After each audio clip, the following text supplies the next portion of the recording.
Le Nigeria n'est plus la première économie du continent africain. Son positionnement au sommet des économies africaines n'aura duré que 2 ans.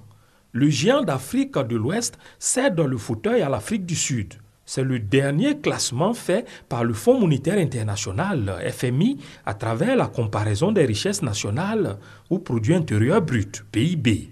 Les causes de la baisse de forme de l'économie nigériane sont à chercher, surtout dans les tourbillons du pétrole.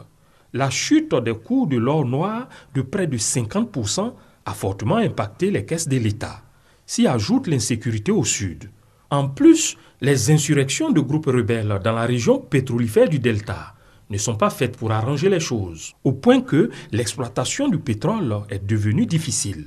Conséquence, le Nigeria, qui produit désormais 1,5 million de barils par jour, vient d'être surclassé par son rival angolais comme premier pays exportateur de pétrole d'Afrique avec 1,78 million de barils par jour.